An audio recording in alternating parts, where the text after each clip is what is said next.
മുടിയാകെ വിടർത്തിയുലർത്തി നിന്നു. പെറ്റെഴുന്നേറ്റു വേദിട്ടു കുളിച്ചൊരു പെൺമണിയെ പോൽ തെളിഞ്ഞു നിന്നു.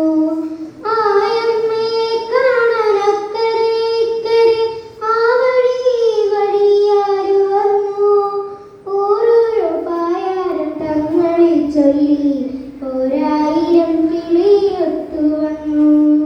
കുഞ്ഞിനു തീറ്റി കൊടുത്തുകൊണ്ട് ചിലർ കുട്ടികളെ കൂടെ നടത്തിക്കൊണ്ടേ ചുണ്ടു മുറുക്കിച്ചു വന്നുകൊണ്ടേ ഉടുമുണ്ടു മുട്ടോളവുമേറ്റിക്കൊണ്ടേ ഉതിർമണിയൊന്നു കൊറിച്ചുകൊണ്ട് കൈകളൂഞ്ഞാലായത്തിൽ വീശിക്കൊണ്ടേ ചെളിവരമ്പത്തൊന്നു വഴുതിക്കൊണ്ടേ ചില നടവെള്ളച്ചാലുകൾ നീന്തിക്കൊണ്ടേ ഓരോരോ പായാരം തങ്ങളിൽ ചൊല്ലി ഓരായിരം കിളിയൊത്തു വന്നു.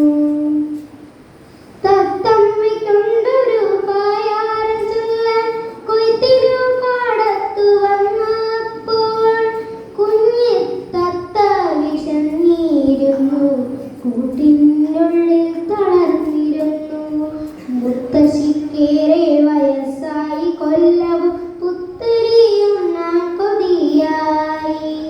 താഴ്ത്തി എരിഞ്ഞൊരു കുന്നൽ കതിരുമായി തത്തമ്മ പെണ്ണു പറന്നുപോയി. ഓരോരോ പായാരം തങ്ങളിൽ ചൊല്ലി ഓരായിരം കിളിയൊത്തു വന്നു. കാക്കച്ചിക്കൊണ്ടൊരു പായാരം ചൊല്ലാൻ കൈപൊട്ടിയാരും വിളിച്ചില്ല.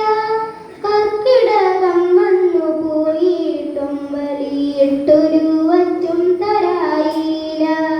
പുത്തൻ കലത്തില് വച്ചൊരു പായസം വറ്റുമൊരാളും എറിഞ്ഞില്ല.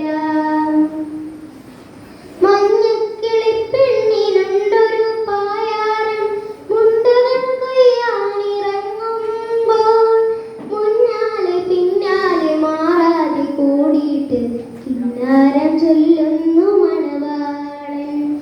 എണ്ണപ്പാടത്തെ കൊയ്ത്തിനു കൂട്ടുകാരെല്ലാരും പോണു പോലും. ആണായി പിറന്നവൻ തിരികെ വരുമ്പോഴും ആനക്കെടുപ്പത് പൊന്നും കൊണ്ടേ ഓരോരോ പായാരം തങ്ങളിൽ ചൊല്ലി ഓരായിരം കിളിയൊത്തു വന്നു. കുന്തിച്ചു ചാടും കുളക്കോഴി കൊച്ചു പെണ്ണൊന്നു പുലമ്പുന്നു നാത്തൂരോട്. കുന്നത്തെ കാവിലെ വേല കാണാൻ ഇന്നലെ പോയി മടങ്ങുമ്പോൾ കണ്ണീരു തട്ടിയൻ കാൽ മുടന്തി എണ്ണയിട്ട് നിങ്ങൊഴിഞ്ഞുതായോ.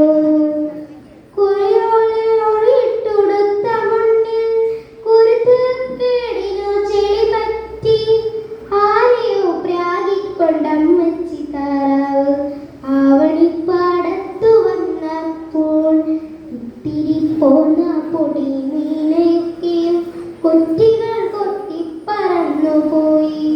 ഓരോരോ പായാരം ചൊല്ലി പിന്നെ